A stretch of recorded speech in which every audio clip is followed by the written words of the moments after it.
प्यारे मित्रों, प्रेम प्रणाम।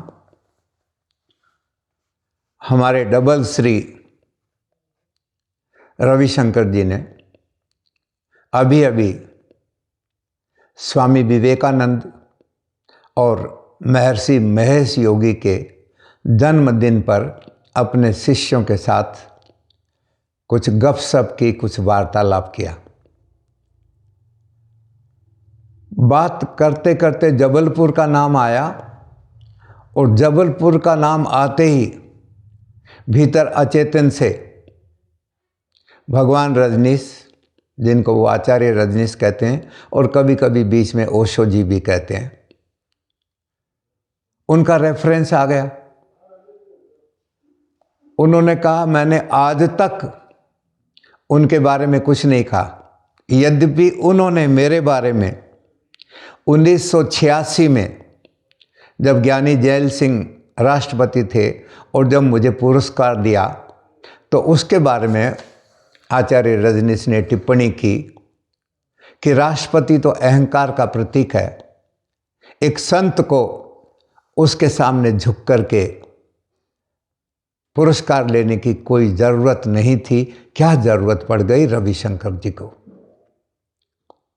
ये बात रविशंकर जी को इतनी नागवार गुजरी। उन्होंने कहा, मैंने उस समय कुछ नहीं कहा, लेकिन मन में सोचा कि तुम्हारे अहंकार के पीछे मैं अपना झुकना बंद थोड़ी कर दूंगा। मैं तो सबके सामने झुकता हूँ, मैं तो बड़ा विनम्र हूँ। लेकिन चोट बहुत गहरी थी, उसको ठीक हो जाना चाहिए था। उसी समय अगर वो कह देते, यंग थे, जवान थे, भगवान रजनीश भी शरीर में थे, बात करते, बताते कि मैंने इसलिए लिया, आपकी बात का ये प्रति उत्तर है, लेकिन कुछ भी नहीं कहा।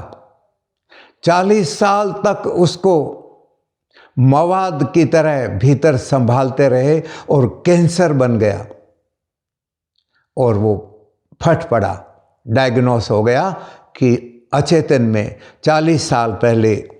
और उन्होंने फिर उसी रेफरेंस में कहा, उन्होंने किसी को नहीं छोड़ा, किसी को नहीं छोड़ा, यानी मुझे भी नहीं छोड़ा। मेरे बारे में भी टिप्पणी कर दी, महेश योगी के बारे में। सोना हो तो महेश योगी के पास जाना, जागना हो तो मेरे पास आना। और मंत्रों के बारे में, गुरुदेव, भावातीत ध्यान आपके ही गुरु जी का था और आप उनकी इतनी बड़ाई कर रहे हैं कि उन्होंने किसी की आलोचना नहीं की, सबको राजा कहते थे, तुम तो गवर्नर हो। ये झूठी बात कहने से उसकी चेतना का विकास हो जाएगा। आपने कहा कि उसकी चेतना का विकास होता था, सकारात्मक बात करते थे। और तुलना करने लगे भगवान रजनीश की महेश योगी जी के साथ। अतुलनीय है दोनों ही, यहाँ कोई भी व्यक्ति तुलना करने लायक है ही नहीं, हर व्यक्ति अतुलनीय है। संदर्भ था स्वामी विवेकानंद और महर्षि महेश योगी के जन्मदिन का। अच्छा होता गुरुदेव आप स्वामी विवेकानंद के बारे में बोलते, आज उनकी बहुत ज़रूरत है। भारत के नौजवानों को, पूरे विश्व को स्वामी विवेकानंद की ज़रूरत है। उनके बारे में न बोलकर, उनके गुरु रामकृष्ण के बारे में न बोलकर, और आपने अपने गुरुदेव को भी गुरुदक्षिणा नहीं दी जन्मदिन पर। बीच में भगवान रजनीश को ले आए, उनकी बड़ाई की आपने या बुराई की, आपको खुद ही समझ में नहीं आया कि आप क्या कर रहे हैं। कभी कभी कहते, ऐसा तर्क करते हैं कि सबको समझा देते हैं। तर्क कुतर्क अगर हो तो चोट पहुंचाता है। तर्क द्वारा वो कभी भी ऐसा नहीं कहते कि सत्य को तर्क के द्वारा साबित किया जा सकता है। वो तो कहते थे तर्क वेश्या है, तर्क दुधारी तलवार है। तर्क का उन्होंने उपयोग किया, लेकिन सत्य को बताने के लिए उन्होंने कभी तर्क का सहारा नहीं लिया। आपने बीच में बड़ाई करते हुए कहा कि शुरू में उन्होंने बहुत अच्छे प्रवचन दिए, लेकिन बाद में। श्रीमान जी, आप क्या बात कर रहे हैं? वो अपने फ्लो में चलते रहे। विश्व का कोई भी ऐसा धर्मगुरु, ऐसा कोई संप्रदाय नहीं है जिस पर उन्होंने अपनी बेबाक बातें नहीं कही। जिसका भी वो वर्णन करते थे उसी को अपनाकर वो वही बताना शुरू करते थे। जैसे अष्टावक्र ही खुद बोल रहे हैं उनसे, गीता पर बोल रहे हैं तो कृष्ण ही बोल रहे हैं, नानक देव पर बोल रहे हैं तो नानक देव ही बोल रहे हैं। हर भारत के संत पर उन्होंने बोला। और आप कहते वो भारत को गालियां देते थे। भारत को इतनी गाली दी, आपका टोन देखिए, आप क्या कह रहे गुरुदेव? भारत को इतनी गाली दी, इतनी गाली दी, ये तो पापी का देश है और मैं कभी आऊँगा नहीं इस देश में। मुझे याद है इमरजेंसी लगी थी तो भगवान इस देश में नहीं रहना चाहते थे। उन्होंने कहा भी कि जहाँ बोलने की स्वतंत्रता नहीं और जहाँ लाखों लोग, निरपराध लोग जेलों में भेज दिए गए हैं, उस देश में मुझे नहीं रहना है। और फिर जब इमरजेंसी खत्म हुई तो उन्होंने प्रवचन दिया कि अब मुझे भारत से बाहर जाने की ज़रूरत नहीं, क्योंकि अब इमरजेंसी खत्म हो गई है। और उनकी इस बात पर हम सारे शिष्यों ने ताली बजाई थी। हालांकि उनके प्रवचन में कोई ताली नहीं बजा सकता, लेकिन सब ने हर्षोन्नाद में ये अपना भाव प्रकट किया कि हम आपको भारत से बाहर जाना पसंद नहीं करेंगे, कृपा करके आप यहीं रहिए। भारत से कितना प्रेम था उनका। India my love. गुरुदेव, आप तो किताब पढ़ते हैं उनकी। मुझे याद आती है 27 साल पुरानी एक घटना। पूना आश्रम से प्रगति मैदान में बुक फेयर लगा हुआ था, तो मैं भी उसमें किताबें बेच रहा था। तो एक व्यक्ति आया लिस्ट लेकर के, और उन्होंने 25,000 की किताबें खरीदी। तो मुझे लगा कि ये व्यक्ति लिस्ट से एक एक किताब देख कर आ रहा है, तो अपने लिए तो नहीं खरीद रहा है। तो मैंने पूछा, आप श्रीमान? तो उन्होंने गर्व से कहा कि मैं डबल श्री का शिष्य हूँ। तो मैंने कहा बहुत अच्छी बात है, वो पढ़ते हैं? बोले हाँ वो पढ़ते हैं, और उन्होंने ये मुझे लिस्ट दी है कि ये किताबें मैं खरीद के लाऊं। उनसे दोस्ती हो गई मेरी। बहुत प्यारे व्यक्ति थे। बाद में उन्होंने पूना में पेट्रोल पंप भी खरीदा और 3 महीने मेरे कहने से कम्यून में जाकर डायनेमिक भी किया। तो उन्होंने 2 दिन बाद मुझे और मेरे मित्रों को भोजन पर बुलाया कि यहाँ तो आप बिजी हैं, हम बात नहीं कर सकेंगे, मैं भगवान रजनीश में बहुत इंटरेस्टेड हूँ और आप कृपा करके हमारे घर में आकर भोजन कर सकते हैं। हमने कहा ठीक है। हम 7-8 मित्र उनके घर भोजन करने गए। बहुत बड़ा घर था और प्रत्येक कमरे में सोने की फ्रेम, सुनहरी फ्रेम, सोने की थी कि नहीं पता नहीं, सुनहरी फ्रेम में डबल श्री की फ़ोटो लगी हुई थी। उन्होंने कहा कि ये मेरे गुरु है। तो मैंने कहा आप इनसे पूरे संतुष्ट हो? बोले नहीं, मैं संतुष्ट नहीं हूँ। मैं उनके सामने, उनके मुंह पर भी कहता हूँ, आप में वो बात नहीं है जो भगवान रजनीश में है, ओशो में है। और आप उनकी किताबें मंगाते हैं, आप क्यों नहीं इतनी किताबें लिखते, क्यों नहीं बोलते? तो जानते हैं गुरुदेव आपने क्या कहा था उनको कि रजनीश ने कोई सब्जेक्ट छोड़ा ही नहीं है। मैं बोलूं तो किस पर बोलूं, लिखूं तो किस पर बोलूं, किस पर लिखूं, ये आपने कहा था। वो आपका शिष्य झूठ नहीं बोल सकता, नाम नहीं बताऊंगा। आप किताबें पढ़ते हैं, हर व्यक्ति पढ़ता है। ओशो ने भी, भगवान रजनीश ने भी 1 लाख से ज़्यादा किताबें पढ़ी। किताब पढ़ना कोई गुनाह नहीं है, लेकिन उसका रेफरेंस सही समझना और उसके बारे में बात सही करना। आपको भगवान रजनीश की गालियां सुनाई दी कि वो तो सबको, तुम नालायक हो, तुम ये हो, तुम वो हो। अरे अपने शिष्यों से बात कर रहे थे और पूरे विश्व के लोग जहाँ कहीं भी कुछ गलत कर रहे हो, उन्होंने तो पोप को खुली चेतावनी दी थी शास्त्रार्थ करने की, अमेरिका में रहकर। उसी का परिणाम तो अमेरिका छोड़ना हुआ। उन्होंने रीगन को क्या क्या नहीं कहा उस समय अमेरिका में रहकर। वो डरे ही नहीं किसी से, हर एक व्यक्ति को छोड़ा नहीं इसका कहकर आपने उपहास उड़ाया, नहीं, जगाने का प्रयत्न किया। फिर तो आप कहेंगे कि कबीर ने किसी को भी नहीं छोड़ा। एक मौलवी सामने से आ रहे थे, एक पंडित जी आ रहे थे, तो मौलवी को देखकर कबीर ने उसी समय कहा, कांकड़ पत्थर जोड़कर मस्जिद लई बनाए, ताचड़ मुल्ला बांग दे क्या बहरा हुआ खुदा है। पूरे मुसलमानों को बहरा खुदा है क्या जो तुम मस्जिद में अजान देकर उसको पुकारते हो। इसी प्रकार हिंदुओं पर, किसी पर भी उन्होंने जो देखा, पाहन पूजे हरि मिले तो मैं पूजूं पहाड़, ताते या चाकी भली जो पीस खाए संसार। ये हिंदुओं पर उन्होंने, तो हिंदुओं को भी नहीं छोड़ा, मुसलमानों को भी नहीं छोड़ा। और छोड़ा नहीं मतलब क्या, जो सद्गुरु होते हैं वो समसामयिक, जो समाज में पंडित पुरोहितों के द्वारा बुराइयां फैला दी जाती है, कर्म कांड किए जाते हैं, तो फिर बुद्ध ने भी किसी को भी नहीं छोड़ा। उन्होंने भी बहुत प्रहार किए पंडितों पर। आप जो छोड़ने वाली बात, आपको भी तो नहीं छोड़ा उन्होंने, यानी आप में कुछ संभावना दिखी होगी गुरुदेव कि यंग लड़का, उस समय यंग ही होंगे आप, इसमें कुछ संभावना है, ये कुछ आर्ट ऑफ लिविंग सीख सकता है, ये अपने गुरु के चरणों में बैठा है, उनके भावातीत ध्यान को समर्पित होकर के ये कुछ आगे बढ़ा सकता है।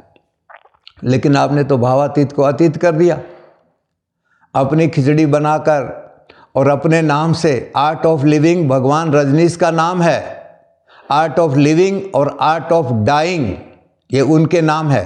आपने खाली आर्ट ऑफ लिविंग पकड़ा है, आर्ट ऑफ डाइंग कब सीखेंगे। और आपका जो झूठ, पता नहीं कैसे बोला आपने, क्या संदर्भ क्या था, लाए कहाँ से कि कभी नहीं कहा, आज कहता हूं। तो 156 देशों में आपकी आर्ट ऑफ लिविंग की शाखाएं हैं। ये आपने एक बार 5 साल पहले आपकी अदालत में कहा था। रजत शर्मा ने संख्या कुछ कम कर दी थी, तो बोले नहीं 156 है, गिनती आपने पूरी रखी, कोई दिक्कत नहीं, बहुत अच्छा। पाकिस्तान में भी आपका, सब दुनिया में आर्ट ऑफ लिविंग चल रहा है। लेकिन आपकी ये जो झूठ है, तो आर्ट ऑफ लिविंग से आर्ट ऑफ लाइंग कैसे हो रहा है, ये मत करिए गुरुदेव। मैं बोलना नहीं चाहता था, मुझे लगा इतने दिन में आपकी तरफ से कोई खंडन मंडन कोई बात ऐसी आएगी, लेकिन कुछ भी नहीं। न आपके शिष्य कुछ बोल रहे हैं, न आप कुछ बोल रहे हैं, बस हवा में फेंक दी बात निकली है तो गुरुदेव दूर तक जाएगी। आपको प्रमाण देना होगा। जिस इंदु जैन की आप बात कर रहे हैं, वो भगवान की शिष्या बनी थी, मनाली गई थी उनके साथ में। और ये लोग जो कॉरपोरेट जगत के लोग होते हैं, जो पत्रकार होते हैं, जो धनाधीश होते हैं, जो धनाढ्य होते हैं, जो मिल मालिक होते हैं, ये किसी के भी नहीं होते गुरुदेव। आपने कहा कि इंदु जैन ने कहा सब घाट का पानी पीकर ये अंतिम घाट है। नहीं, आपका अंतिम घाट नहीं है। मत कहिए इस बात को कि तुम बहुत बड़े हो और आप बहुत बड़े अंतिम घाट है। नहीं, भगवान रजनीश ने कहा बहुतेरे हैं घाट। ये पूरा जो है, पूरा ब्रह्मांड, इसके बहुतेरे घाट है। अभी शायर लुधियानवी का एक गीतकार होने के नाते मैं कोट करता हूं कि मैं पल दो पल का शायर हूं, पल दो पल मेरी हस्ती है। ये जो गीत है, ये पल दो पल के हैं। हम सारे लोग पल दो पल हैं यहाँ।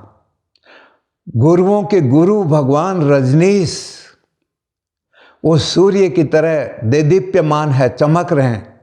उनकी पुस्तकें पढ़कर पंडित हो रहे हैं लोग, उनका नाम नहीं लेते। कुछ लोग सामने नाम लेते हैं लेकिन राजनीति प्रेरित लेते हैं। आपसे मेरा नम्र निवेदन है गुरुदेव, आपने जो ये कहा उसका खंडन करिए, बताइए, प्रमाण दीजिए। क्या उस समय पेटीएम की इतनी व्यवस्था थी कि हास्या ने तुरंत फोन लगाया महेश योगी जी को और भेजिए रुपये, इतने रुपयों की जरूरत है? हमारे मित्रों ने मिल करके उस समय लेकर के और तुरंत, ये इसका लिखित में प्रमाण है। आप कहते हैं कि वो चेन स्मोकर था हास्या का पति। हास्या का कोई पति नहीं था उस समय, कोई दूसरे मित्र आए होंगे और आते ही रहते थे। सिगरेट पीने का कभी भी ओशो ने विरोध नहीं किया। अपने कम्यून में स्मोकिंग टेम्पल, जो अभी भी है पूना में, अब बंद कर दिया होगा तो मुझे पता नहीं, अपने सामने उसका नाम दिया स्मोकिंग टेम्पल। अब टेम्पल कहते ही सभी लोगों को बुरा लग सकता है कि स्मोकिंग का, धूम्रपान का टेम्पल होता है क्या? उन्होंने कहा एक व्यक्ति आ रहा है विदेश से और सिगरेट पीते पीते आ रहा है, वाइन पीते पीते आ रहा है, और वो ध्यान में उत्सुक है, और मैं उसको कहूँ कि पहले तू सिगरेट छोड़, पहले दारू छोड़, ये छोड़, वो छोड़, तो मुझे छोड़ देगा, ध्यान को छोड़ देगा। बार बार लोग पूछते थे, भगवान मैं संन्यास लेना चाहता हूँ लेकिन मैं शराब पीता हूँ, मैं शराबी हूँ। उन्होंने कहा अपने शराब की तू जान, मैं तो ध्यान की बात करता हूँ।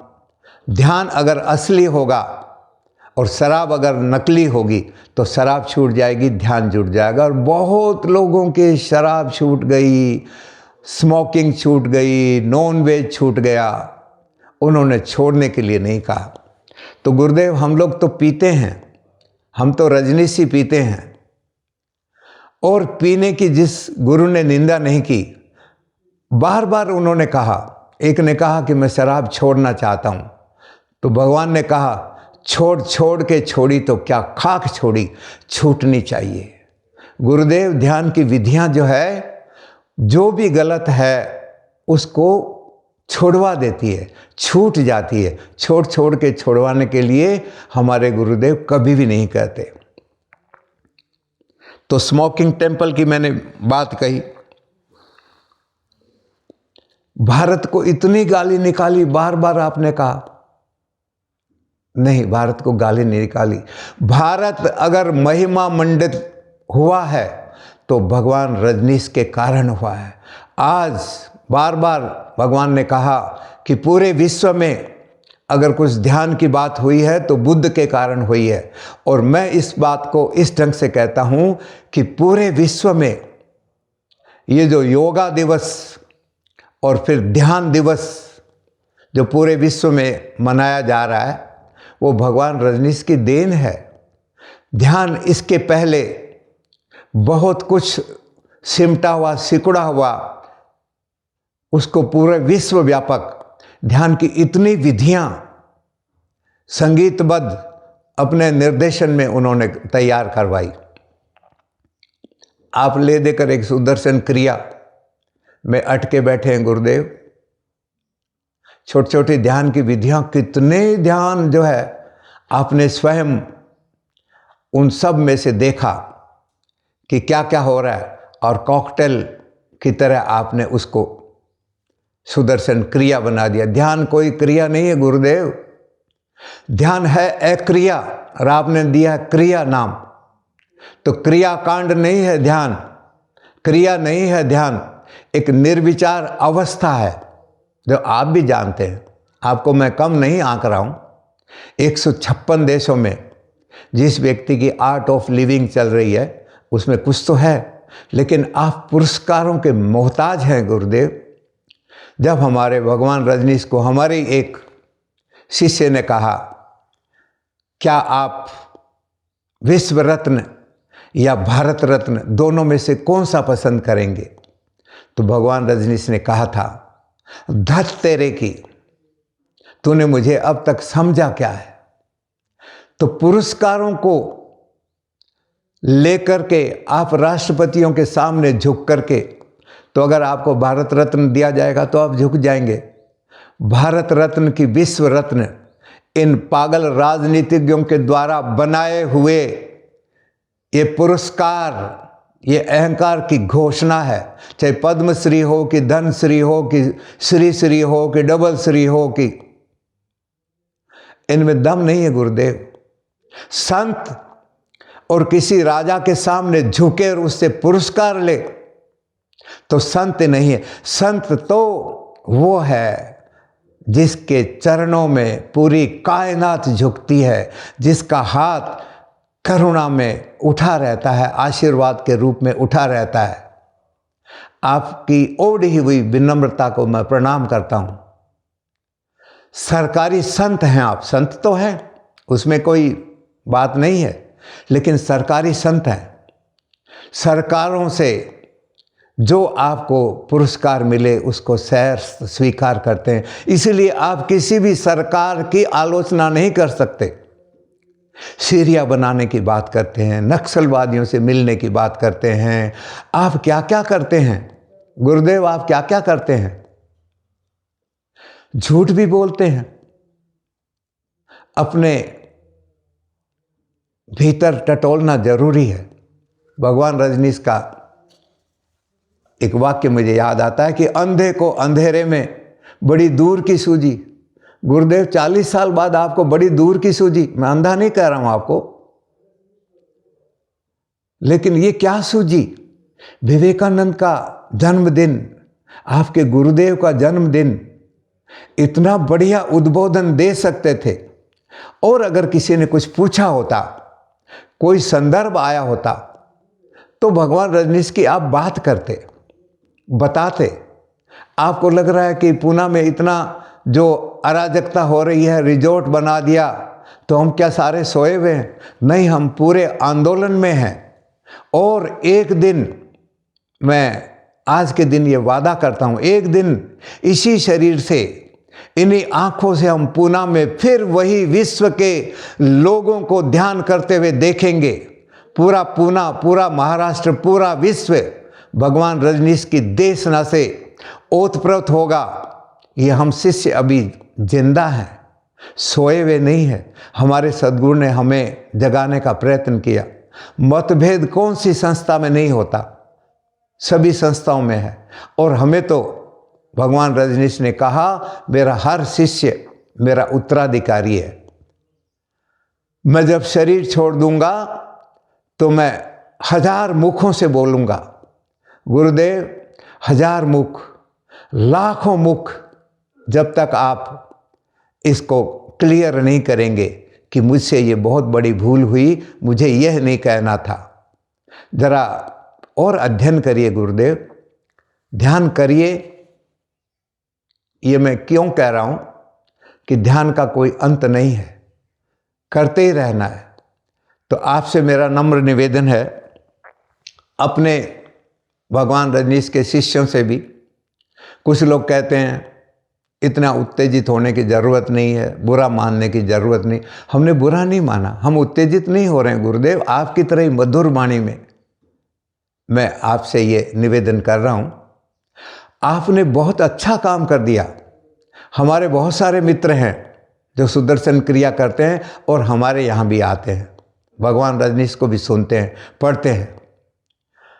आपने बहुत सरल कर दिया रास्ता उन मित्रों के लिए जो आपके शिष्य हैं। अब वो ढूंढेंगे किताब संभोग से समाधि, क्या लिखा भगवान रजनीश ने, वो ढूंढेंगे किताब कि हमारे गुरुदेव ने कहा कि भारत को गालियां निकाली, कौन सी किताब में गालियां हैं। आपने जाने अनजाने अपने ही शिष्यों को भगवान रजनीश में इंटरेस्टेड कर दिया। यही तो भगवान रजनीश की कला है। आपकी नज़र में लगता है कि वो चले गए, उन्होंने कहा मैं हूँ, मैं था, मैं रहूँगा। मेरा अतीत में वर्णन नहीं करता।